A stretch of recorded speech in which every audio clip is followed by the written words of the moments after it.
In my opinion, this is the best running shoe I've ever worn in my entire life. So I've been trying to get my hands on this shoe for quite a while to do a review because I think it's, 50mm of stack height, and that's even like in a size 9 or an 8.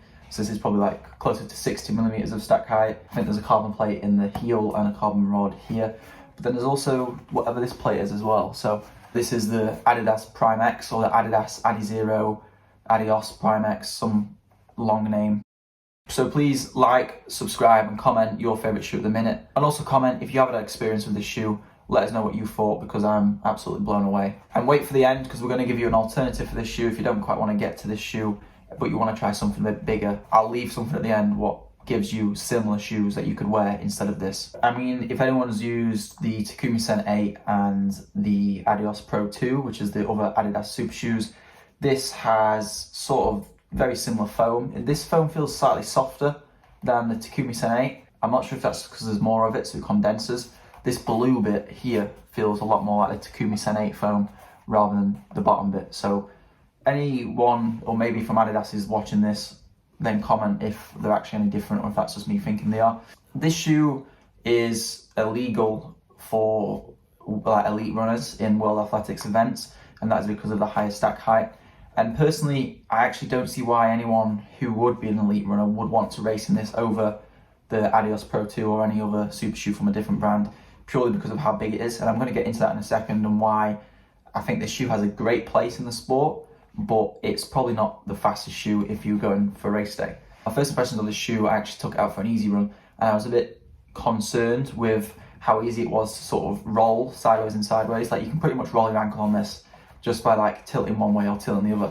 So that is something to bear in mind. So if you have got weak ankles, this might not be the shoe for you. And I've heard a lot of people complain about ankle, like it hurts your ankles a bit. I haven't got that, but I do acknowledge that if I roll my ankle a bit, if I was prone to twist my ankle, it might cause an issue. It feels exactly how you'd expect a shoe of 50mm stack height to feel. Like, it really condenses, and then you really just get a push back. And I must admit, it is probably the nicest feeling underfoot I've had, and definitely the most comfortable. And we're talking, comparing it to the Nike Invincible, which I see as the best cushion shoe. This outclasses the Invincible in that category by so much. And I know this is meant to be a performance racing shoe, and the Invincible's an easy run shoe, but just for a comparison there, you can easy run in this because it's not going to cause any damage. I know with other super shoes, you wouldn't really want to easy run in them purely because they're a bit aggressive and the plates might feel weird. This just feels amazing at any pace. It's just phenomenal. So now the first impressions are out of the way, I'm going to talk us through the shoe, and then also at the end I'm going to talk about how I feel like you could incorporate this into your training or racing if you aren't an elite. So first of all, the upper, it is kind of just a stripped down basic upper. The tongue is interesting because it doesn't actually go all the way down. Like, it sort of narrows towards the foot, so you can see a lot of your sock down below. The laces, the standard lockdown, I didn't have any issues with the lockdown at all. And I know some people might get bunching or hate bunching in shoes. I haven't got any of that here. And you do also have, which I always find this really interesting, you've got this sort of little bits of string, and I feel like that really helps secure the foot, which is nice. I haven't used a runner's knot in this shoe. I don't feel like I need it, so I'm probably going to leave it exactly how it is. I think the support on the heel is perfect because it's enough to keep it structured, but also, if you can see, I can kind of push that in so it's not too heavy and it's not too stiff, which is nice. So it's just the right amount of support, and there's a bit more padding up here, which keeps the Achilles nice and secure. Very lightweight upper. If you've used Adidas shoes before, it's practically the same kind of vibe. Nothing too special, but nothing bad to complain about in the upper. So the midsole, and this is where the shoe really shines, as you can probably tell. I have no words for how good it is. Like, it feels, like I said, it feels exactly how you'd expect it to feel. With a lot of stack under your foot, you're just hitting the floor and going. You can't feel the floor in your foot. You can just tell when you're touching the floor and then you're coming off. And I did run on the treadmill in this, and I've also done an easy run and some strides.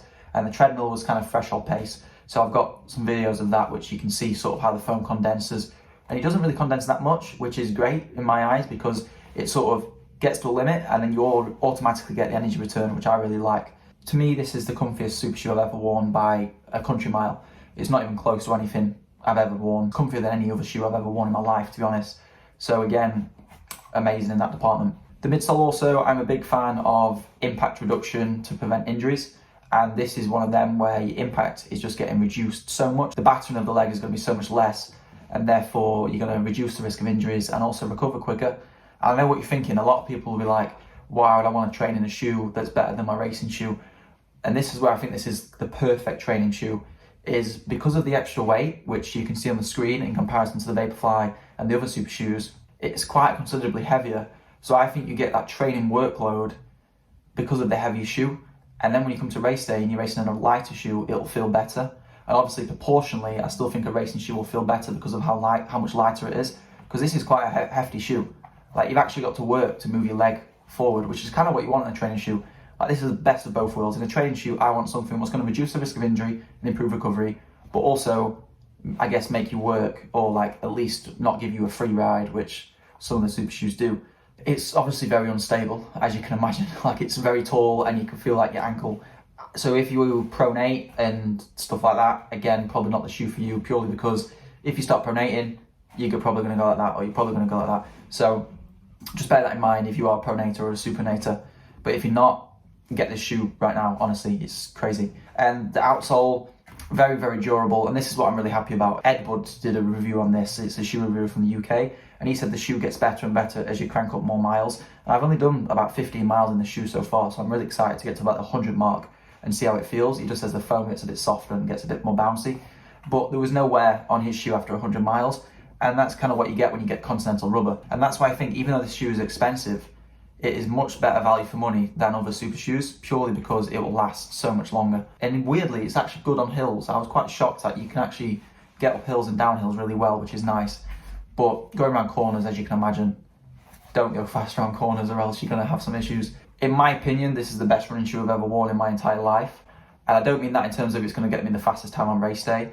I just think it is the shoe, it's just the best in terms of impact reduction, injury reduction, training effect, and what you're going to get out of it, and the versatility of it in terms of being able to literally, you could run your easiest run in it and feel absolutely fine, and then you could also run tempo threshold sessions, maybe even faster. I haven't gone faster yet, and it takes some getting used to. Like, when I first went to threshold pace, I was like, okay, I need to get used to this. But then after like a few minutes, I was like, okay, this feels normal now, just because of the extra weight. Like, I'm used to wearing super shoes for threshold, so it was kind of strange going to a bigger, weightier shoe. This is my favourite Adidas shoe now, and I honestly am absolutely blown away, and it's a really nice colour as well. I just think this Adidas shoe is really nice.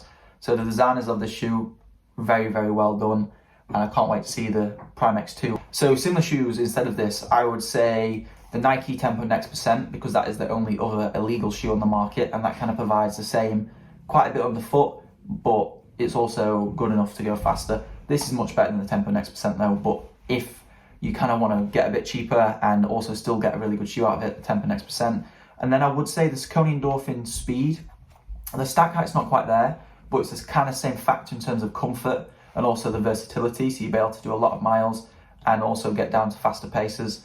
And then I would say, a weird one, I'd actually say the New Balance Fuel Cell RC Elite 2, because again, the comfort factor, even though the stack height's not as big and it is a really stable shoe, it just kind of has the same vibe in terms of underfoot feel and comfort. But again, I'd much rather train in this shoe because it is by far the best shoe I've ever worn. And that's not disrespecting the other shoes, because they're all really, really good shoes, but this is just a class of its own. I recently did a shoe rotation video, not including this because I didn't have it yet, so you can check that out there and basically see what shoes I'm currently wearing in my rotation for 2022.